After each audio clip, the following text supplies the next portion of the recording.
In this video, we're going to be taking a look at the new iPhone 16 Pro Max, and I'm going to give you my opinion on this device after dailying it for the last week. We're going to be taking a closer look at all the important features such as the camera, the performance, the battery life, as well as new hardware and software features such as the new camera control button and the up-and-coming Apple Intelligence. Anyway, before we get onto that, we're going to take a closer look at what you actually get in the box if you were to pick up an iPhone 16 Pro Max in 2024. Unfortunately, it seems year on year Apple are giving you less with your iPhone. This year, all you get is the iPhone itself, a SIM ejector tool, and a short braided USB-C to USB-C cable. No Apple stickers this year, which is very disappointing, but you do get some information cards which no one ever looks at. So that was a quick look inside the box. So we're now going to cover what's actually changed, what is new with the iPhone 16 Pro and Pro Max over last year's 15 Pro and Pro Max. So the first noticeable change is to the display. The display is now a massive 6.9 inches as opposed to 6.7 inches on last year's model. Apple have achieved this increase in screen size by shrinking the bezels, and they've also made the overall size of the phone slightly larger compared to last year's. There have also been some upgrades to the camera system that we're going to touch on in more detail later on in the video, but in summary, the ultra-wide camera has been upgraded, and there's now a camera control button on the top of the device or side of the device depending on how you're holding it. As well as that, you now have the ability to shoot in 4K 120 frames per second, which is actually pretty insane from a smartphone. The iPhone 16 Pro and Pro Max now come with the A18 Pro chip. We're going to be testing the gaming performance later on in the video. And as always, I've left timestamps below, so if there's a part that you're interested in, then you can skip to that. And if you do end up enjoying this video, please consider dropping a like and hitting that subscribe button. I recently had a look at my analytics, and it turns out that only 1% of my viewers are actually subscribers, so it'd really help the channel out if you considered subscribing. We're on the road to 6,000 subscribers, which is absolutely amazing. Anyway, let's get on with the video. So the first thing we're going to talk about on the iPhone 16 Pro Max is the camera system. So like pretty much any high-end smartphone in 2024, there are 3 cameras, a normal shooting lens, an ultra-wide, and a telephoto lens. This is the same setup as last year's 15, even though the camera module on the back of the iPhone looks the same as last year's. There are actually some improvements. The first improvement is with the ultra-wide camera. On last year's 15 Pro and Pro Max, that was a 12 megapixel ultra-wide camera. This year we get a 48 megapixel ultra-wide camera, so there is a significant improvement. So on paper, the new ultra-wide camera is an improvement, and in many situations in the real world it is an improvement. When testing out the new ultra-wide camera, I found that in good lighting, it can take some very good detailed pictures. It is definitely a solid ultra-wide camera. I'm going to be popping some sample photos that I've taken on screen now. As you can see, the images are sharp, have good dynamic range, good contrast, good colors. There's not really a lot to complain about when it comes to photos shot with the ultra-wide camera. I do want to say, even though this phone has a new and improved ultra-wide camera, it's probably not a reason to upgrade to this phone. So I have unfortunately found that in some low light situations that the ultra-wide can produce some softer looking images, which I'm not a massive fan of. This has actually been reproduced by some other YouTubers who have found the same. So this is the trade-off for having a higher resolution ultra-wide. More detail in good lighting situations and slightly softer images in low light situations. Some final things to say about the ultra-wide camera. In lower light situations, I have actually noticed a bit of a vignette around the image. I'll try and put an example on screen now. It's not the end of the world, but it's just something to be aware of. I didn't have this issue with my Pixel 7 Pro. The next camera we're going to talk about is the telephoto lens. So the iPhone 16 Pro and Pro Max both have 5x 12 megapixel telephoto cameras. This is different to last year, whereas in the 15 Pro and Pro Max, the 15 Pro had a 3x zoom lens, whereas the 15 Pro Max had the 5x. This year they've decided to put the 5x in both the Pro and the Pro Max. From what I can see online, I'm pretty sure it's the same sensor as last year. There is a debate whether or not 3x or 5x is better, because between 1 and 5x, the 3x would have looked better. But in my opinion, I quite like the 5x, because if I'm gonna sort of zoom into something, it's probably going to be quite far away.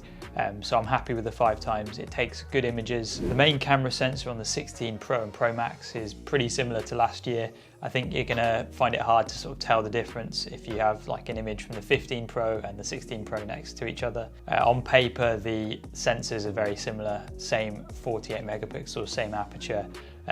So overall, it's not really an upgrade. So we've covered the 3 cameras on the back of the iPhone 16 Pro and Pro Max, but there are actually some other camera related hardware and software improvements over the 15 that we're now going to cover. So probably the most well advertised change is the addition of the camera control button, which is on the side or the top of the phone, depending on how you hold it. This is essentially a physical shutter button.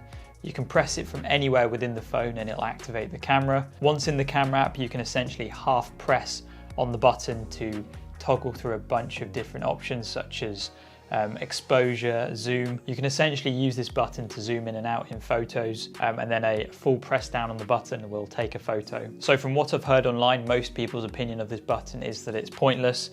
They'll use it once when they first get the phone and then just forget about it. I think that's probably the case with me. I think it's not a necessary button. I found that using this button can actually make your photos look worse because you actually need to press down quite firmly on the button to take a photo, which can sort of wobble your phone and make some images look blurry. I also found that using this button to zoom in and out on images was actually worse than just using the screen because it took longer and you end up having to sort of run your finger backwards and forwards. I have found that the only instances I have really used the button is to activate the camera. This is from when the phone is off or on the home screen. I found that in the vertical position it's quite quick just to sort of press it once with your thumb and it activates the camera. Which is quite good if you want to take a photo quite quickly. I've also seen online that people are saying that the placement or the positioning of the camera control button is in the wrong place. But to be honest, this is my experience with the Pro Max. I've actually found that it's probably in the only good position it could be in. I don't know if you can actually see, but right now the action button is between my thumb and my palm. So if it was actually any higher up, my thumb would be pressing it, and if it was any lower down, my palm would be pressing it. So in my opinion, I think it's in a good position. I think it would just annoy me if it was in any other position. So moving on to a camera feature that's actually pretty impressive, and that is that the iPhone 16 Pro and Pro Max can now shoot at 4K 120 frames per second. That's actually really impressive. So this means you can now shoot slow motion video without a reduction in quality, which is one of the reasons why I would avoid shooting slow motion previously. So here's an example of slow motion 4K 120 frames per second. The only way I could think of testing it was chucking a rock in the sea, so there you go. It can also shoot 1080p at 240 frames per second if 120 frames per second isn't enough for you. You unfortunately can't shoot 4K 120 on the telephoto or ultra wide lens. The 16 Pro Max, as the name suggests, has a sprinkling of pro features within the camera settings. You can shoot video in Dolby Vision and log, so you've got the ability to do some professional color grading work on your videos shot on your iPhone. With the new ultra-wide sensor, I was curious as to whether or not I could take improved night shots. So I took my phone outside and set it up on a tripod and took some photos of the stars. To my surprise, they actually looked pretty average. I wouldn't say they look any better than any other sort of star photography that I've taken on a smartphone. I'd actually even say my Pixel 7 Pro took better star photos. And it's definitely not on par with a mirrorless or professional camera. And the final thing I'm going to talk about regarding the camera system on the iPhone 16 Pro and Pro Max is the studio audio. So you can go into the settings and enable studio audio, and the idea is that it tries to mimic a studio mic. Here's a sample shot with studio audio on the iPhone.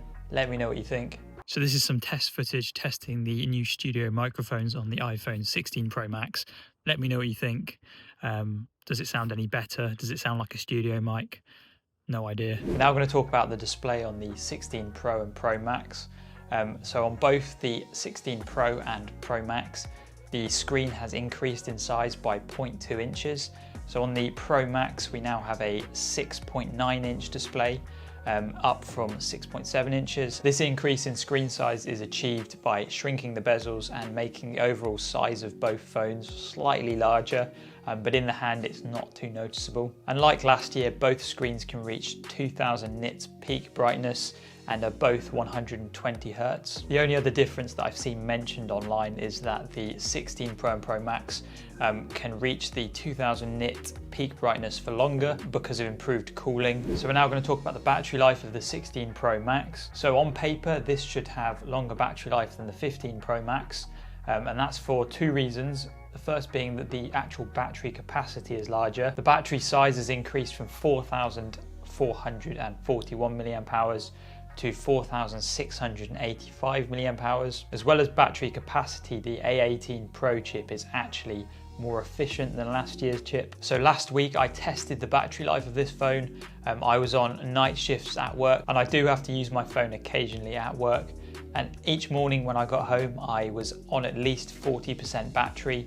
So this is definitely a day and a half battery. I was very impressed with the battery life of this phone. So we're next going to talk about the design and colors of the iPhone 16 Pro Max. So as you can see, I went with the natural titanium color, which was a color that was actually offered last year with the 15 Pro and Pro Max. So in my opinion, this is my favorite color. That's why I went with it. But in the comments below, let me know what your favorite color is. So this year, the iPhone 16 Pro and Pro Max are offered in white titanium, black titanium, natural titanium, which I have, and the new color this year is desert titanium, which I almost nearly got. Funny story, when I was buying this iPhone, I originally bought the desert titanium, but it said the delivery was going to be 3 to 4 weeks. So a week after ordering the desert titanium, I checked on the Apple website to see the availability at my local Apple store, and the natural titanium was in stock. So I cancelled my order for the desert titanium and went with the natural titanium. When I got to the Apple store and I saw this phone in person, I was actually happy with my choice. Having a closer look at the phone itself,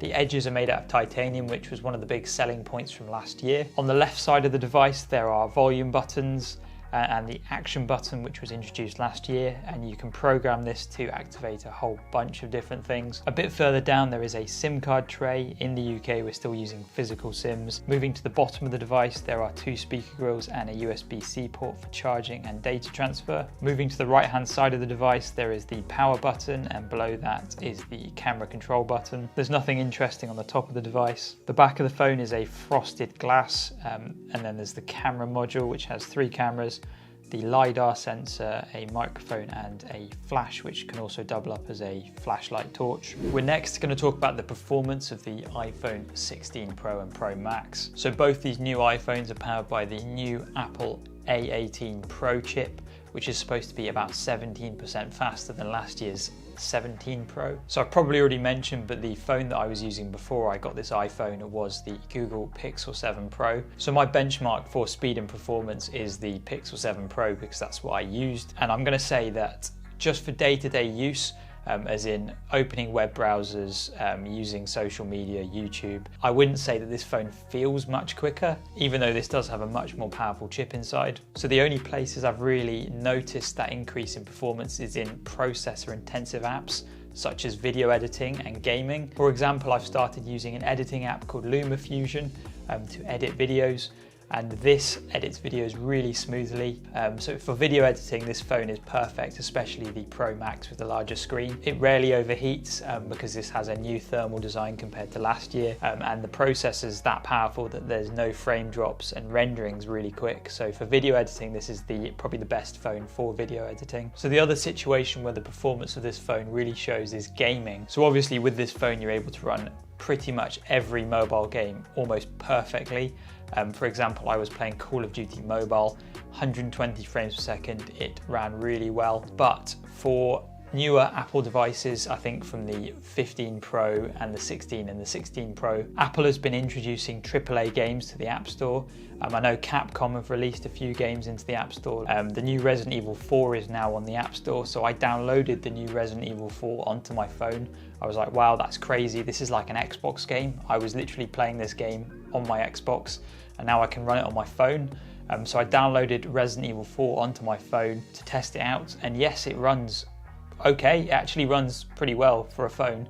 I think it runs at 720p 30 frames per second, so obviously Xbox, PlayStation are going to run the game a lot better if you're going to play it on a TV, but for a handheld device, This is really impressive, and you can even connect it to a controller to play. Probably the preferred way of playing it with a controller. And one final thing to mention with the performance is the new iPhones now have Wi-Fi 7. So if you've got a Wi-Fi 7 router, then you're able to sort of have faster internet connection, which is always a good thing. So finally, we're going to be talking about Apple Intelligence, which is the AI software that Apple announced with the iPhone 16. Unfortunately, as of today, it hasn't yet been released in the UK, so we can't test it. But when it does drop, we are going to be making videos on it on my channel, so subscribe for that. So in conclusion, should you pick up an iPhone 16 Pro or Pro Max in 2024? And this is actually quite a hard question to answer, and it depends on a few things. It depends on what phone you're upgrading from, and it also depends on your budget. So in terms of what phone you're upgrading from, over the last few years, smartphone sort of development has slowed down. What I mean is, even though there are small improvements between the 16 Pro, the 15, the 14, the 13 even, they're all quite small improvements, and you're not really going to notice them unless you sort of wait 3 to 4 years between upgrading. So I definitely wouldn't recommend this if you have a 15 or a 14 or even a 13. The other thing you need to consider is that there's the iPhone 16, the non-Pro variant, which in my opinion actually looks better because they've introduced it with some brighter colours. That phone, I believe, is about £300 or £400 cheaper than the Pro Max. So that's always a phone to consider, but I probably wouldn't recommend that just because it's 60 Hz. In my opinion, the screen is the part of the phone that you're always looking at, and just the fact that it's 60 Hz, once you've used 120 Hz, you can't really go back. So finally, I'm going to talk about why I upgraded from my Google Pixel 7 Pro to the iPhone 16 Pro Max. So I want to start off by saying the Google Pixel 7 Pro is still an amazing phone and still very usable in 2024, but there are a few reasons why I upgraded. One, because every upgrade cycle I'd like to switch between Android and iPhone because it keeps things fresh. I mean, before I had the Pixel, I had the iPhone 11, so I like just switching every time I upgrade my phone. So the first reason I switched was actually quite a silly reason, but it's because my personal car doesn't have Android Auto, it only has Apple CarPlay. So I wanted an iPhone just so I could use Apple CarPlay in my car. The other reason I went with the iPhone 16 Pro Max is because of the video. I know, even though the Pixels are known for having really good cameras, I was actually a little disappointed with the video that came out of the 7 Pro. Happy with the video quality of this phone, mainly because it can shoot slow motion and you can shoot log. So my last reason's a bit cliche, but it's the fact that I edit all my videos on Mac, and having an iPhone with AirDrop means that I can transfer files between these two devices really easily. For example, yesterday I filmed a 25 gigabyte video file, and I was able to transfer it or AirDrop it from my Mac to my phone in like less than 3 minutes. So yeah, basically I didn't really need to upgrade, but there are a few sort of quality of life improvements, some small benefits that I got from using an iPhone over sort of an Android phone. Plus I'd been using my Android phone for like 2 years and I just wanted to change it up. So yeah, end of the day I didn't really need to upgrade, but I did. So yeah. Anyway, that'll wrap this video up. If you have enjoyed, be sure to hit that like button, drop us a subscribe, and let me know what your opinion is on the iPhone 16 Pro or Pro Max. Are you going to pick one up? What's your favorite color? Is it actually a good phone? Or do you prefer Android phones? Let me know in the comment section below, and I will see everyone in my next video.